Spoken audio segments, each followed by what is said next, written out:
नमस्कार, मैं रविश कुमार। हर दिन खबरें आती है और चली जाती है, लेकिन आज की खबरें आपको हिला सकती है। इसलिए वीडियो को लाइक करें, सब्सक्राइब करें और कमेंट्स में बताइए आप हमें कहां से देख रहे हैं। और हाँ, वीडियो को आखिर तक देखना मत भूलिए, वरना वो राज कभी नहीं जान पाएंगे जो गोदी मीडिया आपसे हमेशा छुपाती रही है। अमेरिकी राष्ट्रपति डोनाल्ड ट्रंप ने भारत के सभी ब्रांडेड पेटेंट दवाओं पर 100% टैरिफ लगाने की घोषणा की है, जो 1 अक्टूबर से लागू होगा।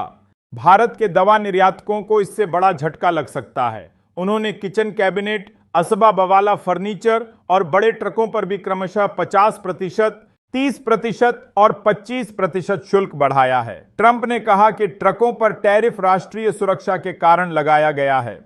भारत की सस्ती जेनरिक दवाओं पर असर कितना होगा, यह अभी स्पष्ट नहीं है।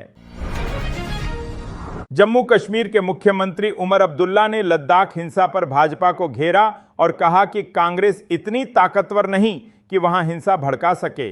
भाजपा अपनी नाकामियों का ठीकरा दूसरों पर फोड़ती है। उन्होंने सवाल किया कि जब लद्दाख में भाजपा की सरकार है तो शांति बनाए रखने में विफल क्यों रहे। लेह में 4 लोग मारे गए और 80 से ज्यादा घायल हुए।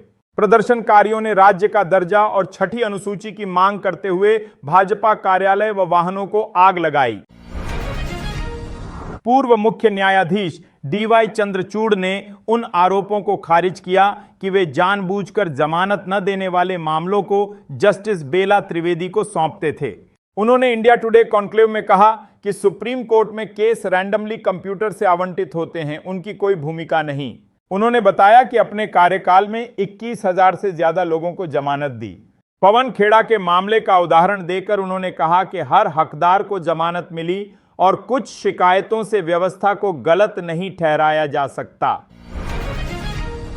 अमेरिकी विदेश विभाग के एक वरिष्ठ अधिकारी ने कहा कि तमाम तनावों के बावजूद भारत और अमेरिका के रिश्ते मजबूत बने हुए हैं। उन्होंने भरोसा जताया कि राष्ट्रपति ट्रंप और प्रधानमंत्री मोदी की मुलाकात किसी मौके पर जरूर होगी, भले इस साल न सही अगले साल। उन्होंने स्पष्ट किया कि कश्मीर मुद्दे पर ट्रंप प्रशासन मध्यस्थता नहीं करेगा और यह भारत पाकिस्तान का मामला है। रूसी तेल की खरीद पर तनाव के बावजूद दोनों देशों में समाधान की कोशिशें जारी हैं और उच्च स्तरीय बैठकें हो रही हैं। भारत ने अमेरिका से साफ कहा कि वह रूस से तेल आयात तभी घटा सकता है जब उसे ईरान और वेनेजुएला जैसे प्रतिबंधित देशों से खरीद की अनुमति मिले। भारतीय अधिकारियों ने हालिया बैठकों में यह मांग दोहराई, बताते हुए कि वैकल्पिक स्रोत बंद करने से वैश्विक कीमतें बढ़ेंगी। पीयूष गोयल ने कहा कि भारत अमेरिकी तेल और गैस आयात बढ़ाना चाहता है। रूस से रियायती तेल भारत की ऊर्जा सुरक्षा के लिए अहम है और इसका अचानक कटना बाजार को हिला सकता है। कनाडा में खालिस्तानी आतंकवादी इंद्रजीत सिंह गोसाल जेल से बाहर आते ही भारत को धमकी देता है और गुरपतवंत सिंह पन्नू के समर्थन की घोषणा करता है। पन्नू ने वीडियो संदेश में राष्ट्रीय सुरक्षा सलाहकार अजित डोभाल को चुनौती देते हुए कहा कि वह उसका इंतजार कर रहा है।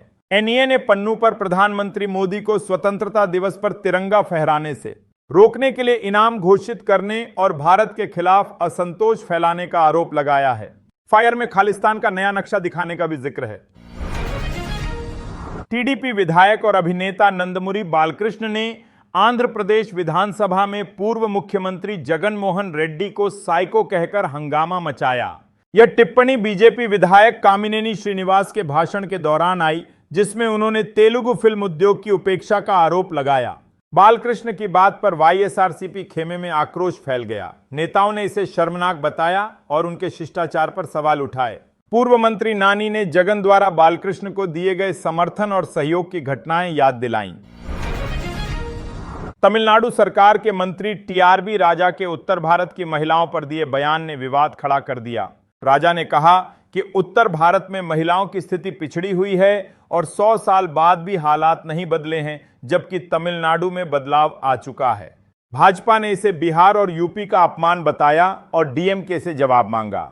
मार्च में वरिष्ठ मंत्री दुरई मुरुगन ने भी उत्तर भारत की महिलाओं और शादी को लेकर विवादित टिप्पणियां की थीं। बयान से राजनीतिक बहस गर्म हो गई।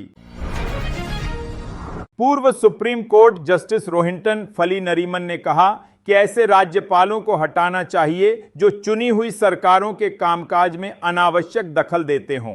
उन्होंने स्पष्ट किया कि अदालतों द्वारा दोषी ठहराए गए व्यक्तियों को राज्यपाल नहीं बनाया जाना चाहिए। नरीमन ने राज्यपालों की नियुक्ति और हटाने के लिए संवैधानिक नियम बनाने पर जोर दिया और कहा कि शपथ का उल्लंघन करने वाले या पार्टी से जुड़े नेता को पद पर नहीं होना चाहिए। उनका बयान तमिलनाडु और पश्चिम बंगाल के विवादों के संदर्भ में आया। केंद्रीय गृह मंत्री अमित शाह ने कोलकाता में दुर्गा पूजा पंडाल का उद्घाटन किया और मां दुर्गा से प्रार्थना की कि 2026 के पश्चिम बंगाल विधानसभा चुनाव के बाद ऐसी सरकार बने जो राज्य के खोए हुए गौरव को पुनर्स्थापित करे। उन्होंने बारिश में हुई 11 मौतों पर शोक जताया और पीड़ितों को श्रद्धांजलि दी। कलकत्ता हाईकोर्ट ने राज्य सरकार, नगर निगम और सीएससी को रिपोर्ट पेश करने का निर्देश दिया। शाह ने बंगाल और देशवासियों को दुर्गा पूजा की शुभकामनाएं भी दी। पूर्व बीजेपी सांसद जामयांग सेरिंग नामग्याल ने लद्दाख में 24 सितंबर को हुई पुलिस फायरिंग की निंदा की और कहा कि यह संकट धैर्यपूर्वक संभाला जा सकता था। उन्होंने 4 मृतक प्रदर्शनकारियों की निष्पक्ष जांच और पीड़ित परिवारों के लिए मुआवजे की मांग की। नामग्याल ने शांति, न्याय और जवाबदेही की अपील की और लेह एपेक्स बॉडी व कारगिल डेमोक्रेटिक अलायंस की शांति प्रयासों की सराहना की। केंद्र सरकार ने संकट सुलझाने के लिए विशेष दूत भेजे और वार्ता शुरू की। सुप्रीम कोर्ट ने दिवाली से पहले दिल्ली एनसीआर में ग्रीन पटाखे बनाने की अनुमति दी है, बशर्ते निर्माताओं के पास NERI और PSO से प्रमाणित सर्टिफिकेट हो। कोर्ट ने यह शर्त भी लगाई है कि ये निर्माता किसी भी पटाखे की बिक्री दिल्ली एनसीआर में नहीं करेंगे और इसके लिए हलफनामा देंगे। केंद्र को निर्देश दिया गया है कि वह हितधारकों के साथ मिलकर बिक्री और भंडारण पर नियम तय करे और 8 अक्टूबर तक रिपोर्ट प्रस्तुत करे। यह फैसला वायु प्रदूषण नियंत्रण और पर्यावरण संरक्षण के उद्देश्य से लिया गया है। लद्दाख में राज्य का दर्जा देने की मांग कर रहे आंदोलन के दौरान 4 लोगों की मौत के बाद जलवायु कार्यकर्ता सोनम वांगचुक को गिरफ्तार कर लिया गया है। डीजीपी SD सिंह जामवाल के नेतृत्व में पुलिस ने उन्हें हिरासत में लिया और इंटरनेट सेवा बंद कर दी गई। वांगचुक के नेतृत्व में आंदोलन हिंसक रूप धारण कर गया, जिसमें कम से कम 80 लोग घायल हुए। केंद्र ने उनकी संस्था का FCRA लाइसेंस रद्द किया है।